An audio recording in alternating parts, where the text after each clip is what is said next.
Moss generally grows in moist, shaded areas in the form of green mats. It serves as a significant habitat for a diverse array of organisms. So today, we will take a look at 10 of the most common microorganisms that inhabit moss.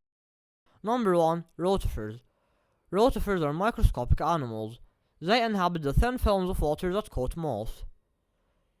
They are very common, as they are found in almost all wet or moist environments, often in high concentrations. They feed on algae, bacteria, and organic matter, often by filtering the water with their beating crown of cilia, which is how they get their name, wheel animalcules. They can survive periods of drought by entering a dormant state known as a cyst, an ability they share with the next organism on our list. Number 2. Tardigrades. Tardigrades are microscopic animals just like rotifers.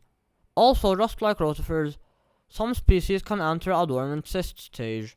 They can also enter another dormant stage known as a ton.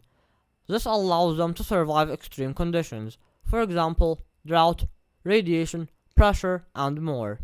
They are actually harder to find than most of the other organisms on this list. They have a pair of piercing stylets. These stylets are used to suck out the content of plant cells. The stylets are also used by predatory tardigrades to suck out the content of their prey. Number 3. Nematodes. Nematodes are also microscopic animals. They are known by their common name, roundworms. They are possibly the most common animal on the entire planet, being found basically everywhere. These worms inhabit moss, soil, and other habitats. Some of them feed on bacteria and other microorganisms, but other species are parasites. These parasitic species infect plants and animals. Some of them even infect humans. These worms can also be found in freshwater and saltwater habitats. They are generally very small, with a length of around 1 mm, but this number varies greatly depending on the species. Number 4. Potworms. Potworms are small worms that inhabit soil. They are scientifically known as Encetridae. These worms are large enough to be seen with the naked eye. They belong to a group of worms known as the annelids, which also includes more well-known worms like earthworms and leeches. Number 5. Mites. Mites are tiny arachnids. They have 8 legs just like spiders and scorpions.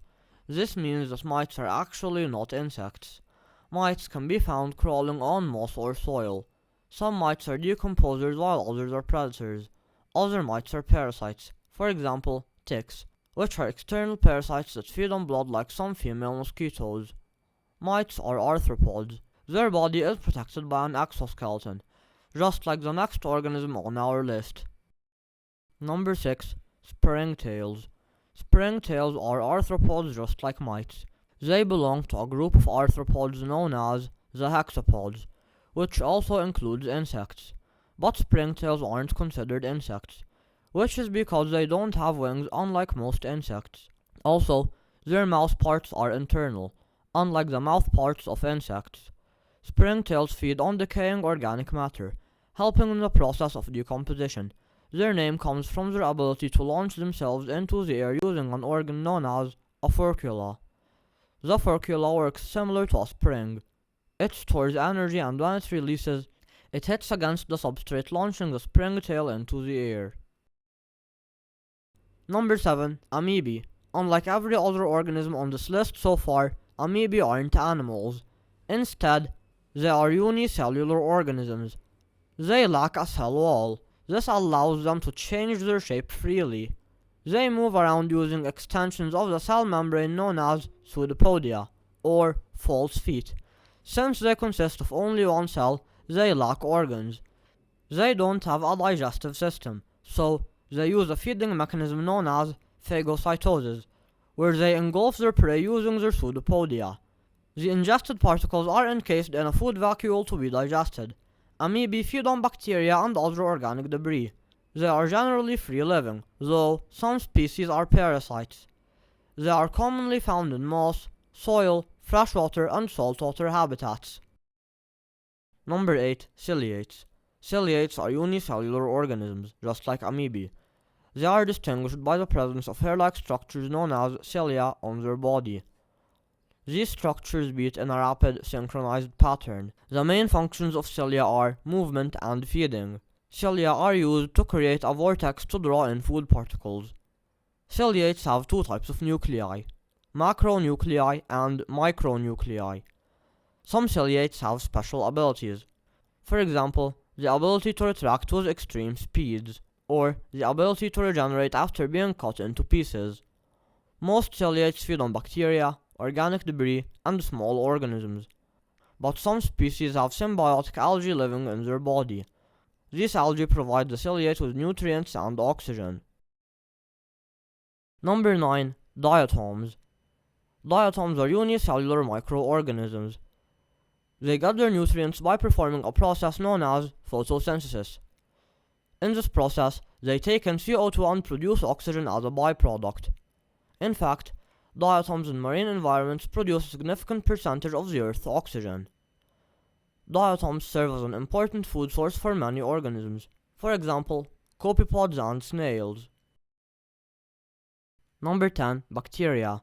Bacteria are tiny unicellular organisms. They are the smallest organism on this list by far. They are prokaryotic, meaning that they lack any membrane-bound organelles. They exist everywhere on almost every surface. Some bacteria even form dormant spores. These spores can survive almost any condition. Bacterial spores can also get carried into the air, meaning that bacteria can spread to any surface exposed to air. Most bacteria exist in nature, decomposing organic matter and returning nutrients to the soil.